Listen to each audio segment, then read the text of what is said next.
Salam jumpa pemirsa setia TVRI Sulawesi Utara dimanapun Anda berada. Senang sekali hari ini kami hadir kembali menjumpai Anda tentunya dalam acara Cinta Sehat. Pemirsa, hari ini sudah kedatangan narasumber yang tentunya akan membagikan ilmu dan pengetahuan yang bermanfaat untuk kita sekalian.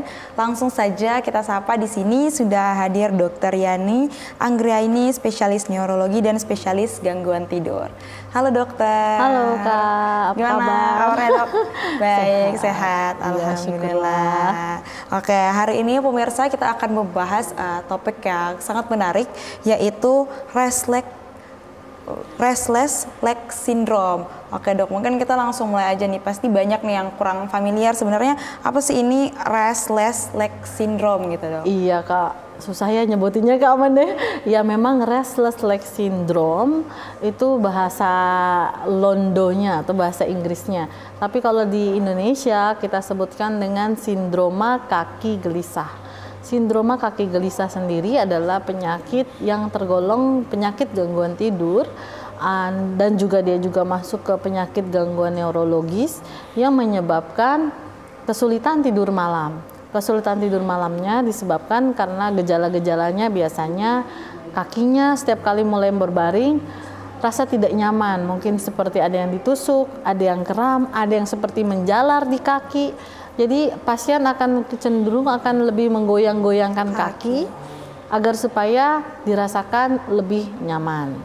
Kurang lebih seperti itu. Jadi sindroma kaki gelisah sehingga menyebabkan pasien menjadi penyakit yang lain seperti insomnia, Kak. Oke, jadi itu menjadi salah satu ini ya dok ya, pemicu juga salah satu gejala insomnia ya. Betul. Penyebab insomnia. Penyebab insomnia. Oke.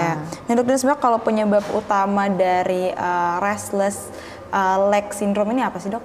Jadi penyebab utamanya restless leg syndrome saat ini memang nomor satu penyebabnya karena kurang zat besi.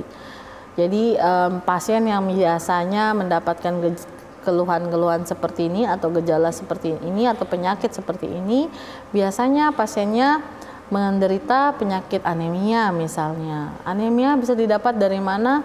Seperti penyakit ginjal kronis yang udah gagal ginjal, atau penyakit kanker, atau memang penyakit anemia yang memang sudah lama menahun sehingga menyebabkan Hb-nya kurang, ferritinnya kurang.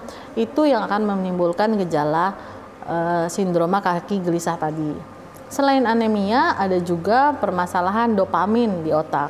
Jadi pada pasien-pasien tertentu kadar dopaminnya memang kurang sehingga menyebabkan sindroma kaki gelisah ini. Jadi ada perasaan tidak nyaman di kaki dari telapak kaki sampai sampai betis, dari ujung telapak kaki sampai betis, sehingga tidak nyaman, sehingga kita bisa memberikan pemberian dopamin atau pemberian obat-obatan yang berhubungan dengan obat-obatan yang cenderung ke arah neuropati. Jadi misalnya obat-obatan yang gabapentin, pregabalin, ya seperti itu yang keluhan-keluhannya menyerupai keluhan neuropati.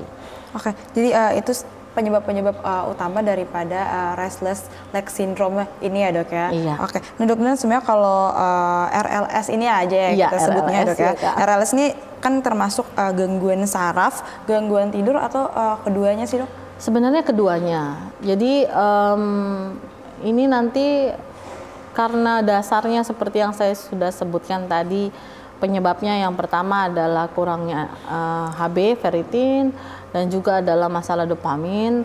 Jadi ini memang keluhannya masih masuk ke kategori gangguan tidur dan gangguan saraf atau neurological symptom. Nah, untuk itu biasanya kadang-kadang kan kita nggak tahu nih kita harus pergi kemana pasien-pasien yang seperti ini. Jadi biasanya kalau ada pemirsa yang mengalami keluhan seperti ini, sebaiknya kontrol atau pergi berobat ke dokter spesialis saraf atau ke dokter spesialis tidur.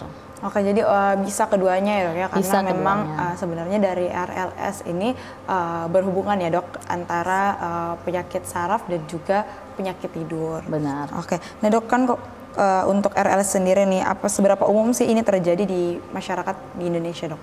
Untuk Indonesia penelitian kami memang masih belum banyak. Tapi untuk kasus seharian pasien dengan anemia itu sangat banyak. Anemia dan disertai juga dengan insomnia itu juga sangat banyak. Itu yang akan menyebabkan pasien jadi sulit tidur. Terkadang pasien datang ke dokter terus bilang dia nggak bisa tidur. Ketika tidak dieksplor lagi keluhannya, misalnya kenapa nggak bisa tidur, apa yang mengganggu, rasanya pikirannya bagaimana, apakah ada gangguan komorbid yang lain selain restless leg, misalnya yang mengorok. Kalau memang tidak dieksplor lebih lanjut, memang akan sulit untuk didapatkan. Tapi kasusnya sangat banyak, dan ketika kita bisa mendapatkan atau memang mengobati penyakitnya dengan tepat, gangguan tidurnya akan sangat bisa kita kontrol. Jadi insomnianya tanpa perlu obat-obat penenang, obat-obat yang lain, betul. Sehingga hanya mengatasi penyebab utamanya saja, yaitu misalnya sindroma kaki gelisah tadi. Oke, jadi sebenarnya kalau untuk gejala ataupun pemicu awalnya akan mengarah penyakit yang akan mengarah pada RSL ini sendiri, ini ya dok ya, sudah banyak begitu di Indonesia. Iya. Tapi kalau untuk RLS-nya sendiri memang masih minim terjadi pada masyarakat yang ada di Indonesia. Oke, nah dok, dan apakah RLS ini bisa menyerang anak-anak atau hanya pada orang dewasa saja dok?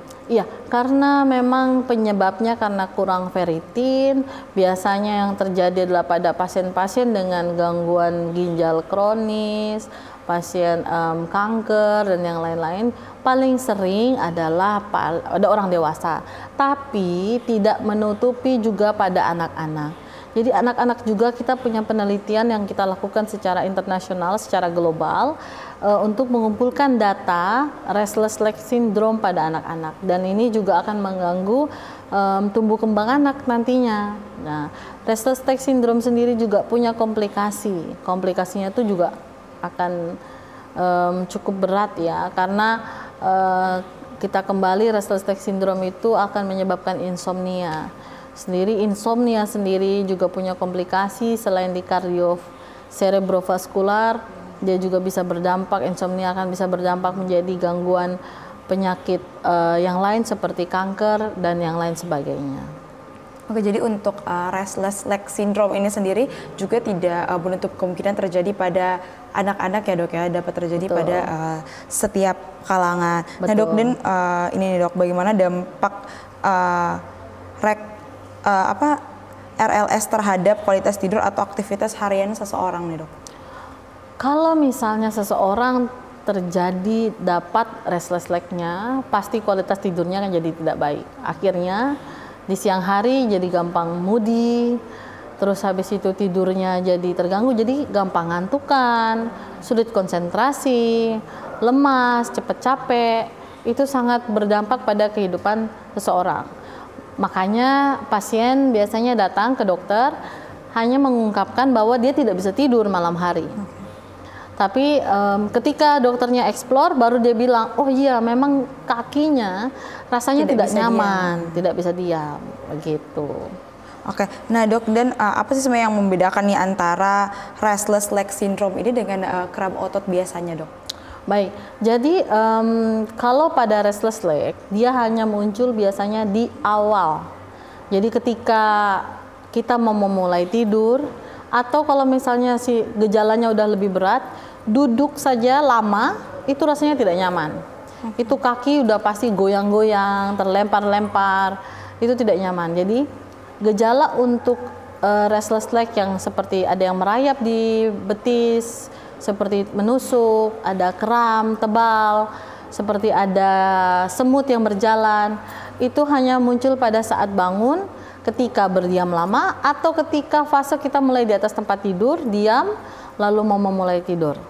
Sedangkan kram otot yang sering kita dapatkan, itu kalau pada siang hari ya mungkin kita dapatkan pada saat kita beraktivitas, misalnya. Itu artinya muscle atau betis, yang dalam tanda kutip yang paling sering ya kram ototnya itu dapat di betis ya, karena kita berbandingkan dengan gangguan tidur restless leg di betis itu karena pembuluh darah baliknya kurang oksigen, akhirnya muscle-nya jadi spasme. seperti pada kita berjalan lama, olahraga gitu. Kalau pada tidur malam mungkin nggak terjadi ini, mungkin yang namanya kram otot. Dan dia disebut dengan sleep related muscle cramp. Saat ini sleep related muscle cramp masih sangat berhubungan erat dengan penyakit sleep apnea atau tidur ngorok itu ya. Jadi untuk membedakan sleep related muscle cramp dengan restless leg syndrome hanya melihat onsetnya kapan atau munculnya kapan, apakah sebelum tidur atau malah justru pas mau bangun tidur. Nah, itu dua hal yang sangat berbeda. Oke, jadi itu yang paling membedakan ya dok ya, pada jam dia kambuhnya itu pada jam-jam berapa dan dalam keadaan apa begitu. Oke, nah dok, dan apakah untuk restless leg syndrome ini apakah bisa sembuh total atau seperti apa dok? Untuk kesembuhannya memang tergantung. Apabila memang penyebabnya dari HB atau dari ferritin yang bermasalah, ketika kita koreksi ferritinnya, dia akan hilang. Jadi pernah juga ibu hamil ya, ibu hamil kan juga gitu sering kurang HB-nya. Nah itu juga muncul ternyata. Ya kita koreksi saja HB-nya, gejalanya hilang. Atau juga misalnya pada gangguan ginjal, misalnya transfusi, keluhannya bisa hilang. Atau misalnya pada pasien yang ada juga pasien saya yang sudah datang, sudah diberikan periksa HB ternyata normal, ternyata masalahnya di dopamin, ya kita berikan saja dopamin, keluhannya juga pasti hilang. Jadi memang harus melihat faktor pemicunya ada di mana ya dok ya, untuk dapat mengatasi langsung pada akar permasalahan daripada restless leg syndrome ini. Iya betul Kak Amanda. Nah dan gini dok, kalau untuk restless leg syndrome ini hanya bisa terjadi pada satu kaki saja atau dia pada kedua kaki deh dok? Biasanya satu atau dua kaki, bisa dua-duanya. Tapi tergantung keluhannya seperti apa. Tapi bisa kedua-duanya. Nah, kalau untuk setiap penderita atau pasien yang mengalami restless leg syndrome ini, apakah semuanya mengalami gejala yang sama atau terdapat perbedaan nih antara setiap pasien yang mengalami restless leg syndrome ini karena faktor pemicu yang berbeda-beda atau seperti apa dok? Enggak, semuanya sama. Jadi gejalanya akan sama, pemicunya juga paling besar ya yang seperti yang saya sudah sampaikan tadi. Jadi dia tidak ada faktor-faktor pemicu yang lain yang menyebabkan restless leg syndrome. Oke, ini dok, kalau untuk restless leg syndrome ini apakah dia berhubungan nggak sih dok sebenarnya dengan atau dia berkaitan dengan penyakit-penyakit kronis seperti mungkin diabetes dan lain sebagainya dok? Ya, seperti yang tadi sudah saya sebutkan bahwasanya restless leg syndrome ini dia penyebabnya karena HB atau ferritin. Jadi pasien dengan penyakit kronis yang anemia kronis, jadi dari diabetes, dari ginjal dan yang lain-lain yang mengalami anemia, pasti kebanyakan juga akan mengalami restless leg syndrome itu. Oke, jadi berkaitan ya dok ya. Dan juga ini dok, udah banyak nih yang kita bahas sedikit nih tentang sebenarnya apa sih ini restless leg syndrome ini, tapi kita tahan dulu sebentar. Oke. Baik pemirsa, tetap bersama kami setelah yang satu ini.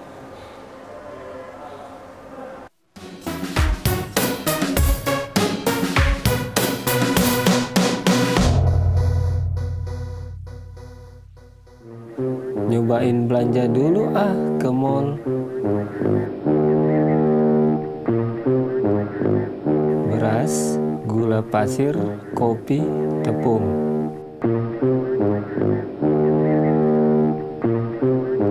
Quality is our recipe.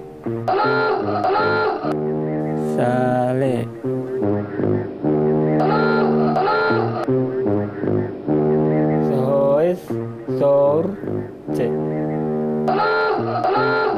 Di mana sih harus belanja?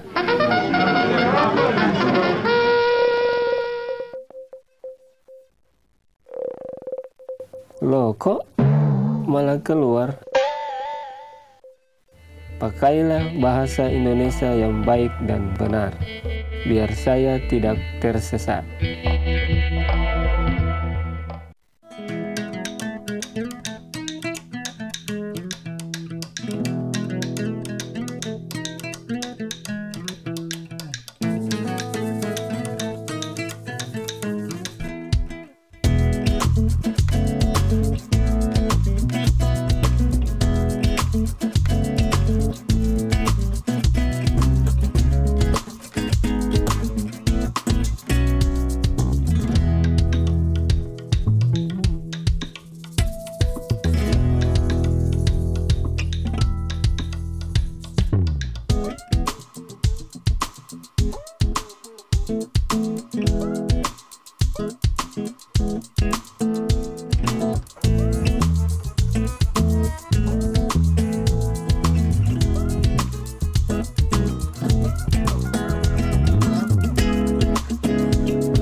Pemirsa, terima kasih Anda masih bersama kami, tentunya masih dalam acara Cinta Sehat. Oke dok, tadi kan kita udah membahas nih tentang sebenarnya apa sih itu untuk restless leg syndrome nih. Nah, dan ini gimana nih dok sebenarnya cara proses diagnosis yang dilakukan oleh para tenaga medis?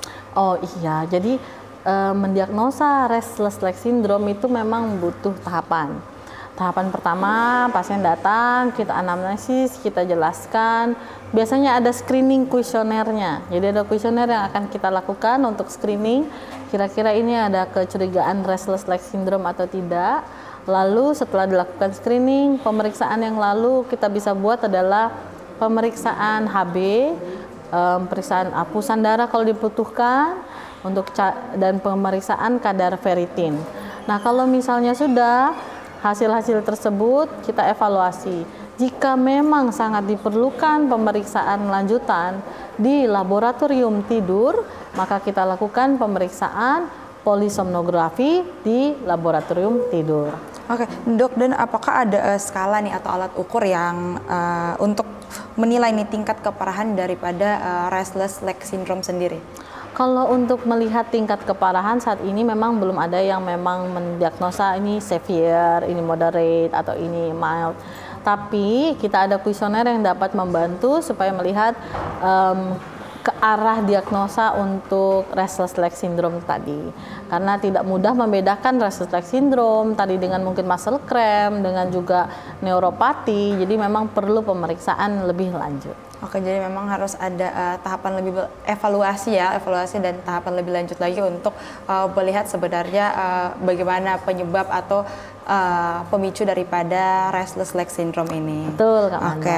Nah, Dok Din, kalau untuk wawancara, bagaimana sih seberapa penting nih sebenarnya wawancara gejala dengan dokter dalam diagnosis restless leg syndrome sendiri? Wah, ini penting sekali karena dari anamnesisnya, dari tanya jawab yang begitu dalam ke pasien penting untuk menentukan, karena jika kita tidak menentukan detailnya, kita bisa salah diagnosa.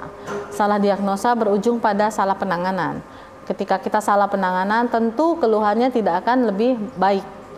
Atau misalnya kita hanya menganggap ini sebagai insomnia murni, lalu diberikan terapi-terapi yang sifatnya penenang seperti itu. Padahal targetnya bukan diberikan seperti obat-obat penenang. Itu gejalanya mungkin hanya sekedar masking atau sekedar hilang sementara, tapi dia akan kembali lagi. Oke, jadi memang ini tahapannya krusial ya dok ya, karena ini tahap penentu begitu untuk menentukan sebenarnya ini penyakit apa begitu dan pemicunya seperti apa. Betul. Nah dok, dan apakah untuk restless leg syndrome sendiri dapat disalahartikan nih sebagai gangguan yang lain? Mungkin ada gejala yang mirip-mirip nih dok, sehingga dapat menyebabkan salah pengertian dan juga yang dapat berdampak ya tentunya dok di wawancara dengan dokter dalam mendiagnosa pasien yang mengalami restless leg syndrome ini. Ya, seperti misalnya penyakit saraf yang lain, mungkin seperti neuropati ya, yang sering kita temukan juga pada pasien diabetes, pasien-pasien penyakit kronis hipertensi, ataupun pasien lanjut usia yang ya memang kalau misalnya diberikan penanganan neuropati, terkadang gejala restless leg syndrome-nya juga bisa berkurang karena salah satu pengobatannya juga bisa menggunakan obat-obat neuropati. Tapi jika memang ternyata permasalahannya ada di dopamin dan tidak digali dari awal, keluhan pasien itu tidak akan signifikan perubahan. Jadi gangguan tidurnya akan masih ada, keluhannya tidur malam kakinya masih rasa tidak nyaman, walaupun sudah diberikan obat neuropati, tapi ternyata ini bukan masalah neuropati. Contohnya seperti itu. Oke, jadi itu yang dok yang memang harus diperhatikan lagi nih dari pasien untuk bagaimana diagnosa dari dokternya dapat tepat seperti itu. Oke, dok, dan kalau untuk tanda-tanda yang sering tidak disadari nih dok dari gejala awal daripada restless leg syndrome ini apa aja dok? Yang paling sering adalah tidak disadari itu kakinya yang rasanya tidak nyaman. Itu yang sampai membuat pasien sulit sekali untuk memulai tidur. Jadi dianggap sulit tidurnya ini murni hanya insomnia aja. Padahal rasa tidak nyaman di kaki, merasa tidak enak di kaki, itu membuat dia menjadi susah tidur. Nah, kita itu untuk memulai tidur membutuhkan situasi yang betul nyaman, situasi yang tenang, suhu yang cukup, yang segar, yang dingin, yang sesuai dengan kita. Nah, ketika sesuatu yang tidak nyaman terjadi, susah untuk memulai tidur. Nah, yang sering kali dilewatkan adalah, yang difokuskan adalah hanya memulai tidurnya saja. Tapi keluhan yang tidak nyaman di kaki dan yang lain-lain tidak diabaikan ya gitu. Betul. Jadi datang ke dokter bukan karena kaki saya nggak enak, dok. Tapi karena saya nggak bisa tidur. Gitu. Oke, jadi sebenarnya memang harus disampaikan secara detail ya dok ya, agar supaya diagnosis yang dilakukan juga tepat seperti itu. Betul. Karena memang kebanyakan pasti yang datang hanya bilang ini untuk masalahnya tidak bisa tidur, padahal untuk penyebab daripada insomnia sendiri ada beberapa faktor juga ya dok ya yang menyebabkan insomnia. Nah dok, kalau hubungan antara kehamilan dan munculnya gejala restless leg syndrome ini apa dok? Wah, ini sangat berkaitan ya kak. Soalnya orang dengan kehamilan atau ibu-ibu hamil itu juga punya resiko untuk terjadi anemia. Nah, begitu anemia terjadi, ferritinnya juga menurun, resiko restless leg-nya akan tinggi. Beberapa kasus juga muncul dengan keluhan seperti itu. Jadi sebaiknya jika ibu-ibu hamil harus dari awal kehamilan itu sudah mengkonsumsi asam folat misalnya, supaya mencegah anemia terjadi begitu kronik sehingga menyebabkan resiko restless leg syndrome dan berujung insomnia, karena ibu hamil punya tanggung jawab 2 orang, ibunya dan anaknya. Jadi resikonya sangat tinggi untuk mendapatkan komplikasi. Jadi memang kalau sudah tahu hamil dari awal harus sangat menjaga kesehatannya, termasuk kontrol berkala dengan dokter kandungan. Oke, jadi kalau untuk ibu hamil sendiri ternyata lebih rentan lagi ya dok ya, karena Betul. memang harus lebih ekstra dalam penanganan dan juga pencegahan ya untuk dapat terjadinya restless leg syndrome ini. Iya. Oke, nah dok, kalau untuk restless leg syndrome sendiri, apakah ini menjadi penyakit yang dapat diwariskan atau seperti apa dok? Atau secara genetik Ya, lah? secara penelitian memang ada penelitian menunjukkan ada beberapa gen yang membawa itu. Tapi sejauh ini penelitiannya masih terlalu tumpul ya, belum terlalu banyak. Jadi kita masih melakukan banyak penelitian. Cuman memang beberapa teori ada yang menunjukkan ada yang genetik.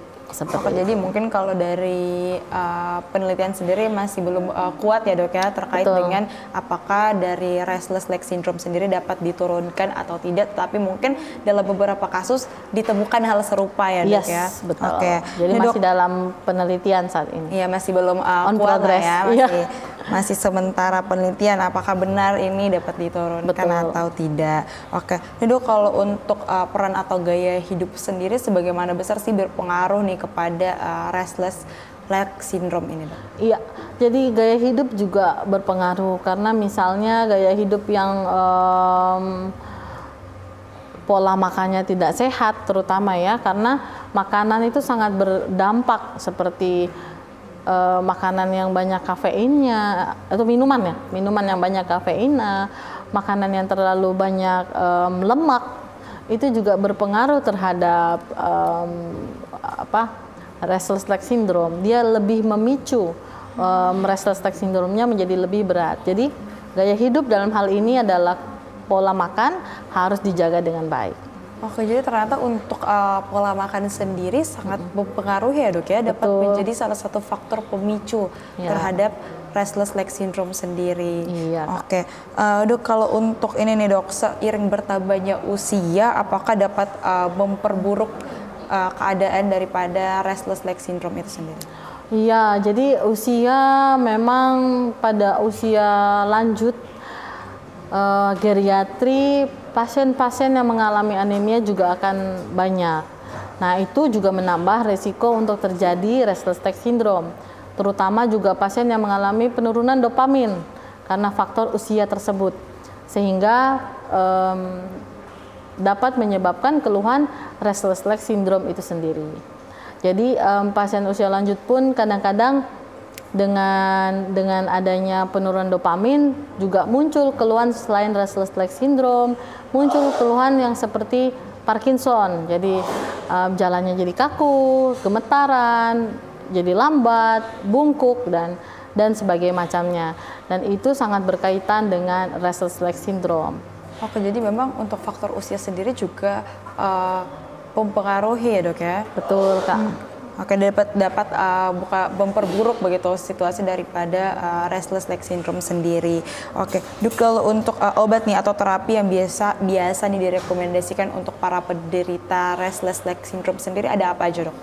Kalau untuk terapi sendiri kita harus menyesuaikan Kak, karena sesuai dengan penyebabnya. Misalnya ternyata HB-nya kurang, jadi kita tinggal memperbaiki HB-nya saja, atau ternyata memang dopaminnya, berarti kita harus memberikan dopaminergiknya, atau hal-hal yang lain. Jadi hal yang berhubungan dengan neuropatinya, keluhan neuropatinya kita juga bisa berikan sesuai dengan obat-obatan yang neuropati tersebut. Oh, kalau untuk terapi mungkin dok, terapi tradisional yang dapat dilakukan ada yang disarankan nggak dok? Kalau misalnya muncul pada saat malam hari lagi muncul, bisa kita kurangi dengan misalnya minta pijet di kaki, itu akan merilekskan pasien. Lalu penggunaan vitamin C, vitamin D, vitamin E, magnesium, kalsium. Dan juga beberapa penelitian ada yang bilang pakai soda water, jadi sparkling water. Jadi kalau di Indonesia kan kita nyebutnya air mineral ya, tapi berbeda dengan air mineral, jadi namanya sparkling water sebelum tidur, itu bisa membantu mengurangi gejala. Oke, nah dok, mungkin tadi sudah sempat dokter singgung juga terkait mungkin kalau misalkan lagi sedang terkena gejalanya mungkin dapat mengurangi rasa sakit dengan dipijat seperti itu. Tapi ada beberapa yang beredar nih dok di masyarakat bahwasanya ketika terjadi kram atau sakit kram pada otot kaki itu tidak bisa dipijat dok, karena itu akan memperburuk keadaan. Kalau tanggapan dari dokter seperti apa dok? Enggak sih ya, karena kecuali itu tidak akan memperburuk keadaan. Mungkin misalnya contoh terjadi stroke misalnya, tiba-tiba kram, dipijat itu tidak akan memperburuk keadaan, tapi dia dia tidak berpengaruh apapun karena letaknya memang dari pusat yang terjadi gangguannya. Itu contoh stroke. Tapi kalau misalnya muscle cramp kita pijat, untuk saat yang waktu kita pijat itu kalau muscle cramp itu nyeri sekali, jadi lebih baik tunggu hilang nyerinya baru kita lakukan pemijatan. Tapi berbeda dengan restless leg syndrome, mau dipijat dia tidak berpengaruh dengan tingkat keparahan ataupun nanti kalau misalnya dipijat menjadi apa gitu, nggak ada pengaruhnya sama sekali. Oke, jadi mungkin itu berarti mitos ya dok ya, yang beredar di masyarakat. Oke, nah dok, kalau untuk ini olahraga kecil nih dok sebagai alternatif, apakah disarankan nggak seperti mungkin yoga, berjalan kaki dan lain sebagainya, apakah dapat membantu atau tidak dok? Pada dasarnya olahraga membantu secara keseluruhan kesehatan kita. Tapi untuk kasus yang seperti ini restless leg tidak ada target spesifik untuk mengurangi gejalanya ataupun mengobati penyakitnya. Jadi murni jika mengalami restless leg kita harus mencari apa penyebabnya dari restless leg tersebut. Oke, nah dok, ini kita udah sedikit membahas di bagaimana sebenarnya penanganan nih daripada restless leg syndrome ini, tapi kita tahan dulu sebentar. Baik pemirsa, tetap bersama kami setelah yang satu ini.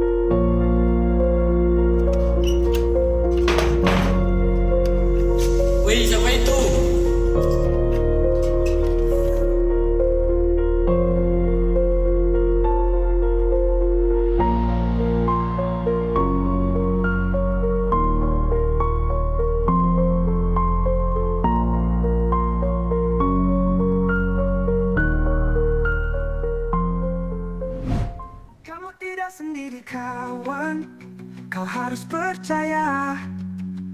Meski jalan berliku, kita akan terus bersama. Bersama kita hadapi apapun rintangannya. Kamu tidak sendiri kawan, yakinlah semangat kita. Kamu tidak sendiri kawan, yakinlah semangat kita.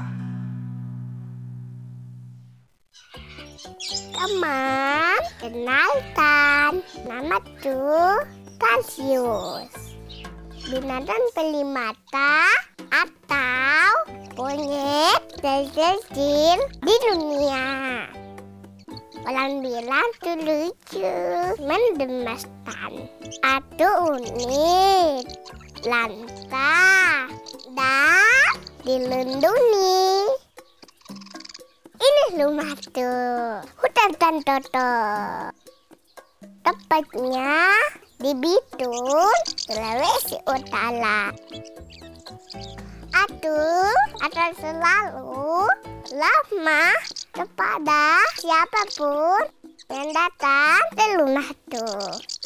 Teman, mari kita selamatkan rumah tuh, hutan tuh. Hutanmu dan kita.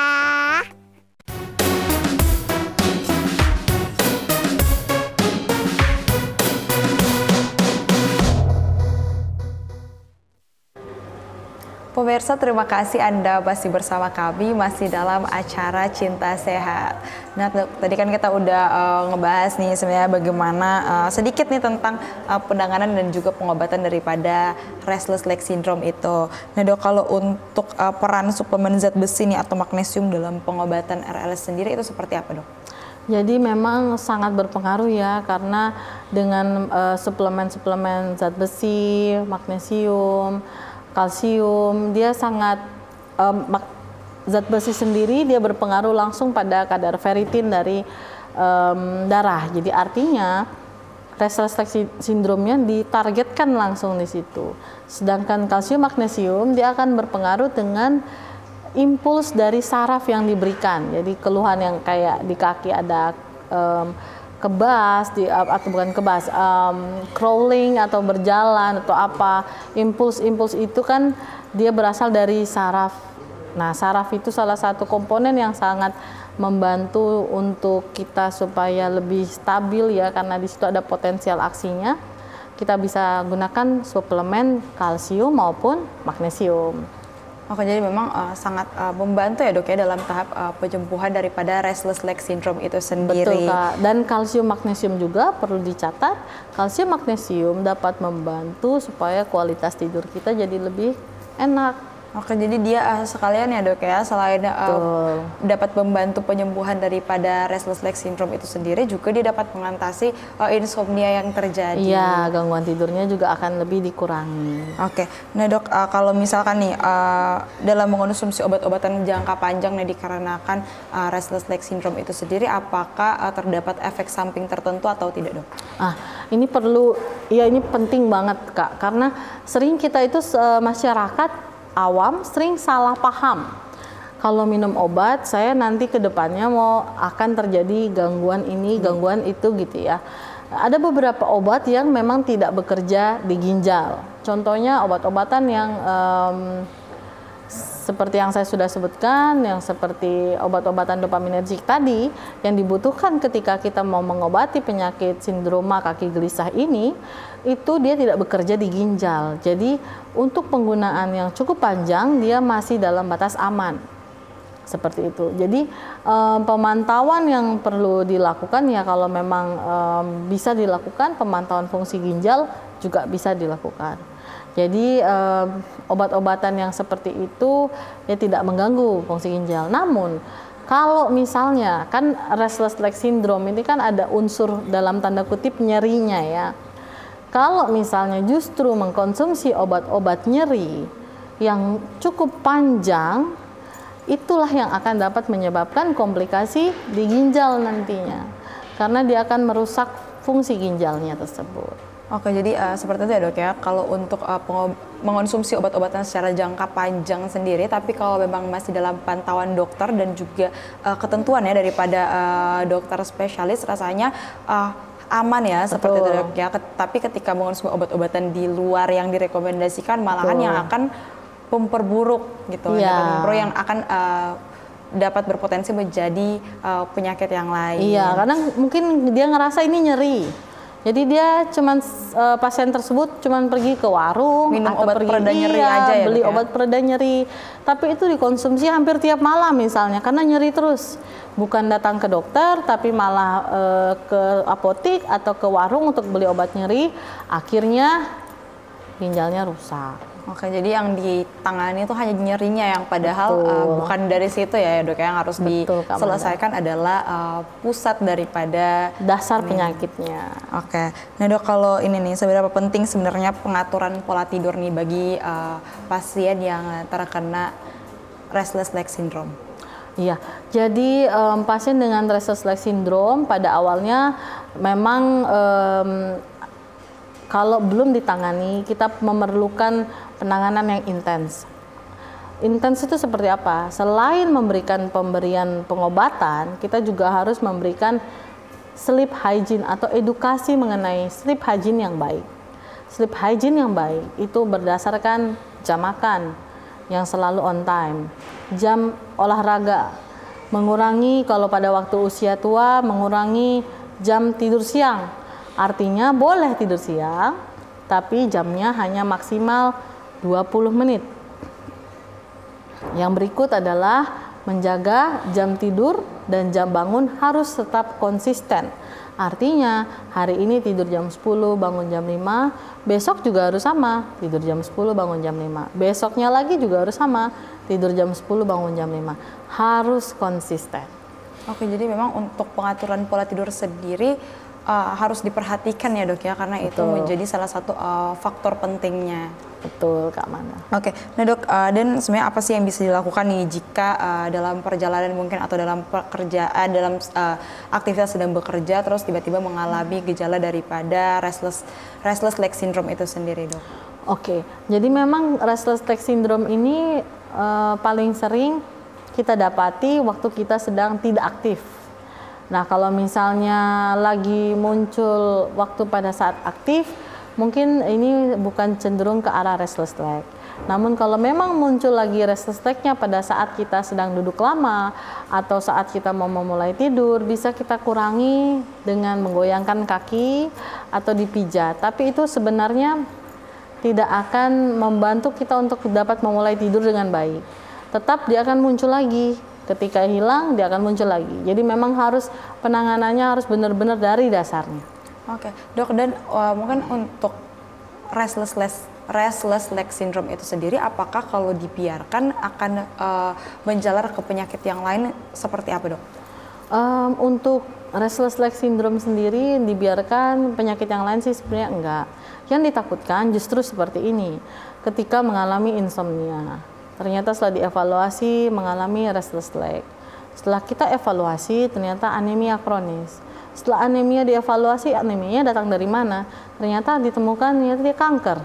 Justru terbalik. Jadi bukan karena restless leg akan menyebabkan penyakit yang lain, malahan, tapi restless leg itu bisa menjadi suatu penanda penyakit yang lainnya. Oke, ternyata restless leg ini jadi ini ya dok ya, jadi salah satu gejala yang muncul dikarenakan mungkin penyakit kronis lainnya seperti itu. Mungkin kalau memang dibiarkan tidak akan menjadi penyakit yang lebih serius, tapi malahan penanda dari penyakit yang serius. Iya, tapi kalau dibiarkan juga kualitas hidup jadi turun, insomnianya menjadi lebih panjang, masalah akan lebih banyak, berujung pada depresi dan yang lain-lain. Kesehatan mentalnya jadi terganggu. Oke, jadi memang mungkin untuk menjalar ke penyakit yang lebih kronis mungkin tidak, tapi memang berpengaruh kepada kehidupan kita sehari-hari ya dok ya, bagaimana kualitas kehidupan kita, bagaimana cara kita menjalani hari-hari tidak akan seperti pada biasanya. Betul, jadi memang harus ditangani, karena mental health itu sekarang isu yang sangat kita angkat ya. Karena mental health itu membuat kita, pribadi kita atau SDM kita sebagai sumber daya manusia itu menjadi lebih baik kalau kita misalnya mental Memiliki health-nya juga mental yang baik. Iya. Oke, karena memang dari psikis juga sendiri dapat mempengaruhi berbagai macam penyakit ya dok ya. Betul. Karena memang dari berbagai macam penyakit juga awalnya dari pikiran seperti itu dok ya. Bisa jadi. Bisa jadi dan juga Bisa jadi. mempengaruhi ya pasti ya dok ya. Dari Iya. pikiran pasti mempengaruhi penyakit yang sedang kita alami seperti itu. Oke, dan dok apakah terapi akupuntur nih atau alternatif lain ini dapat membantu atau tidak? Ada beberapa kasus atau beberapa penelitian menunjukkan akupuntur juga bisa mengurangi sedikit gejalanya. Tapi kalau misalnya penyebabnya memang dari dopaminergic ataupun penyebabnya memang dari anemia yang tidak dikoreksi atau tidak diberikan vitamin penambah darah atau diberikan dopamin penambah dopaminnya, ini juga akan tidak terlalu banyak perubahan yang secara signifikan pada keluhan-keluhan yang dialami oleh pasien dengan restless leg syndrome tadi. Oke, nah dok, untuk penderita restless leg syndrome sendiri, apakah setiap penderitanya harus meminum obat secara jangka panjang atau seperti apa dok? Beberapa kasus mungkin akan jangka panjang, tapi ada kasus-kasus yang lain tertentu yang misalnya hanya masalah anemianya, sehingga ketika kita koreksi anemianya membaik, restless leg-nya juga membaik, itu juga tidak perlu melakukan pengobatan yang begitu panjang, Kak. Oke, dok, kalau untuk mengkonsumsi, seberapa efektif sebenarnya mengkonsumsi obat-obatan jangka panjang terhadap penyembuhan daripada restless leg itu sendiri? Efektif sekali sih Kak, karena ada beberapa kasus yang dopaminergic. Dia dapat waktu itu masih di usia 20-an. Jadi 20-an ternyata dopaminnya kurang, diberikan pengobatan dopaminergic, hilang keluhannya. Ketika hilang keluhannya, 3 bulan sudah tidak pernah muncul lagi. Jadi akhirnya sudah oke, tidak ada pengobatan lanjutan. Jadi semua tergantung juga dari keluhan pasiennya. Oke, jadi memang mungkin maksud daripada jangka panjang ini yang tidak akan seterusnya ya dok ya, harus maksudnya jangka panjang dalam pengawasan ya, atau pengawasan daripada dokter spesialis sambil melakukan evaluasi ya dok ya terhadap kesembuhan daripada pasien yang terkena restless leg syndrome itu sendiri. Oke, nah dok, dan ini nih, apakah sebenarnya tidur siang ini membantu nggak dok pada penderita restless leg syndrome ini karena tidak bisa tidur malam seperti itu dok? Sebenarnya tidak, secara garis besar tidak, karena pada dasarnya waktu mau memulai tidur, dia terdiam lama, itu akan muncul lagi gejalanya. Jadi periodically movement in while awake, while waking gitu, PLMW. Jadi ada juga periodically movement in sleep.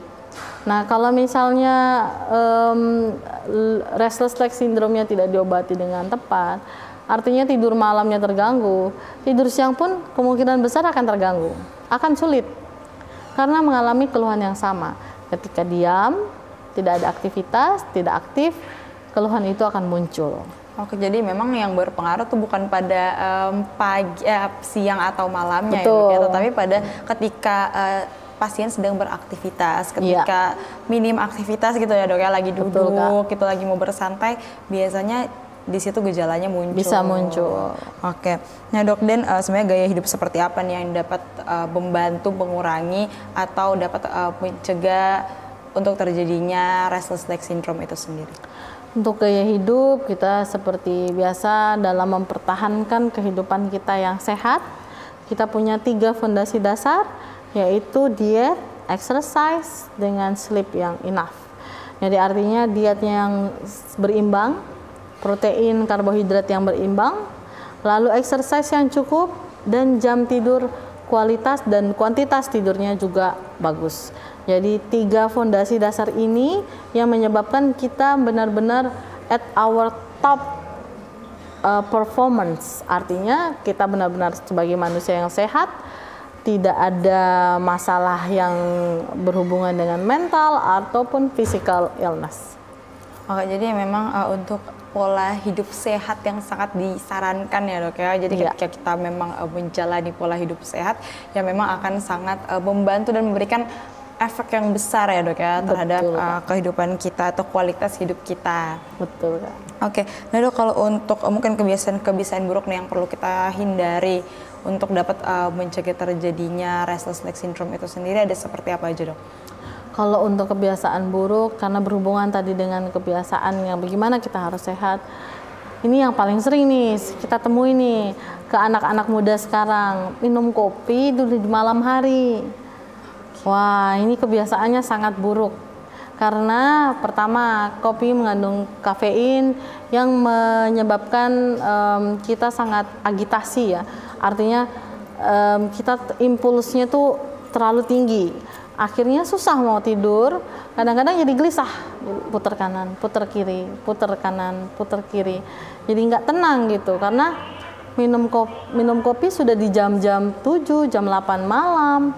Ya ampun, itu yang benar-benar saya agak kaget gitu. Karena sekarang itu trennya di atas pulang jam kantor, ayo kita nongki, minum kopi jam 8, jam 9, jam 10. Itu minum kopi, jadi akhirnya jam tidurnya jadi terganggu. Akhirnya apa?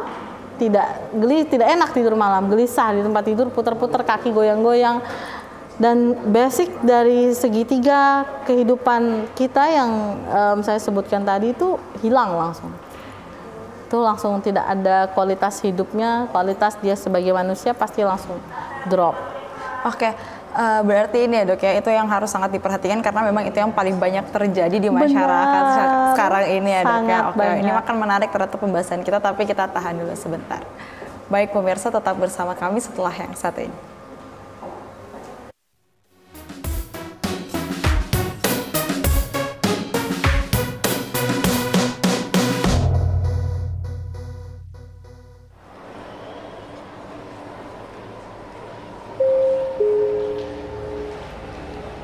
Setiap tenun songket adalah cerita.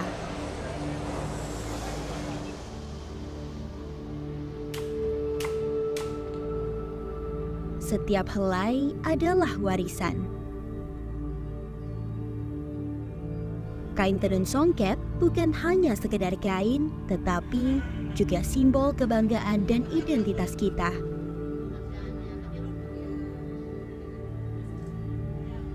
Dengan tenun songket, kita tidak hanya mengenakan pakaian,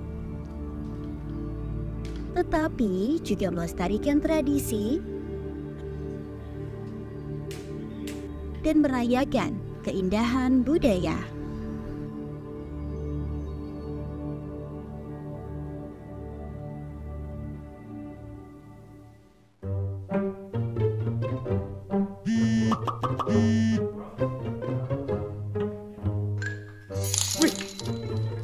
Udah deh, gak usah tergiur keuntungan instan. Di awal, semua pasti menang. Makanya ketagihan.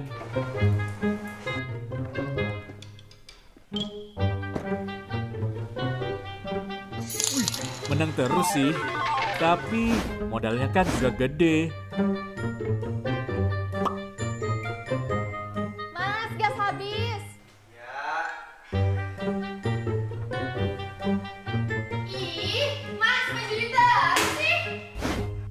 Udah deh, mendingan berhenti.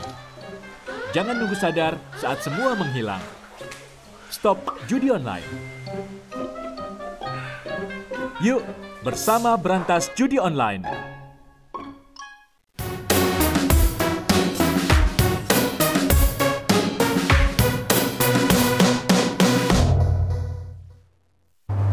Pemirsa, terima kasih Anda masih bersama kami, tentunya masih dalam acara Cipta Sehat. Oke nih dok, kita mungkin lanjut lagi perbincangan kita yang tadi ya. Kita udah bicara nih gimana sebenarnya pola hidup yang mempengaruhi terjadinya restless leg syndrome ini dan apa-apa juga yang harus dihindari ya. Tadi juga dokter udah sempat menyebutkan nih bahwasanya kebiasaan minum kopi di malam harinya adalah kebiasaan yang memang sebenarnya harus dihindari seperti itu ya. Tapi malahan itu yang banyak nih dok terjadi di masyarakat sekarang ini. Pada malam hari nih kebanyakannya aktivitasnya minum kopi gitu ya, Dok, Nongkrong, ya. minum kopi. Nongkrong minum kopi. Jadi sebenarnya itu yang harus kita perhatikan dan ya kalau bisa kita ubah ya, Dok, ya, menjadi pola hidup yang lebih sehat lagi.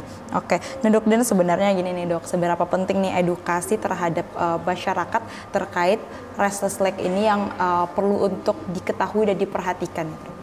Iya, karena ini penting sekali karena masyarakat harus tahu bahwa penyebabnya bukan hanya masalah insomnia saja. Insomnia itu hal yang luas. Jadi ketika tidak bisa tidur, lalu ada keluhan seperti itu, lebih baik datang berobat supaya diobati masalah utamanya. Nanti kalau tidak dengan masalah utamanya, masalahnya akan lebih besar dan tidak benar-benar terkendali masalahnya. Oke, jadi untuk masyarakat sendiri memang harus lebih aware lagi ya, Dok, ya, terhadap gejala-gejala mungkin yang sedang terjadi agar dapat melakukan pemeriksaan lebih lanjut lagi. Iya. Oke nih, Dok, ini nggak terasa ternyata kita udah sampai di penghujung acara nih, udah banyak banget yang dokter bagikan tentunya bersama kita di sini, ilmu dan pengetahuan dan tentunya bermanfaat untuk kita. Nah, mungkin kita bisa langsung aja nih dengerin closing statement daripada dokter terkait dengan restless leg syndrome ini. Baik. Bagi masyarakat di luar sana, jika mengalami gangguan tidur, biasanya muncul dengan gangguan susah memulai tidur malam, lalu mengeluhkan kaki rasanya tidak nyaman, segeralah datang ke vaskes terdekat. Bisa ke dokter saraf atau ke dokter dengan spesialis tidur, ditujukan untuk supaya mencari tahu masalahnya apakah benar ini mengalami restless leg syndrome. Dan ketika mengalami restless leg syndrome, kita harus mencari akar masalahnya ada di mana. Ketika kita menangani masalah dari akarnya, diyakinkan pasti penyakitnya tidak akan merambah kemana-mana. Dan jika memang dari akar masalah itu ternyata kita menemukan ternyata ini adalah komplikasi dari penyakit yang lain, kita bisa lebih cepat, lebih tahunya, dibandingkan kita harus menahan untuk berlama-lama untuk kita tidak bisa tidur, berlama-lama menahan rasa tidak nyaman.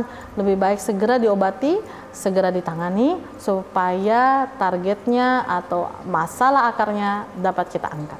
Oke, terima kasih banyak nih dokter udah datang ke Cinta Sehat, udah berbagi ilmu yang bermanfaat nih untuk kita semua yang ada di sini. Sama-sama Kak Amanda. Baik pemirsa, saya Amanda Tessa mewakili seluruh kerabat yang bertugas pamit undur diri. Terima kasih dan sampai jumpa.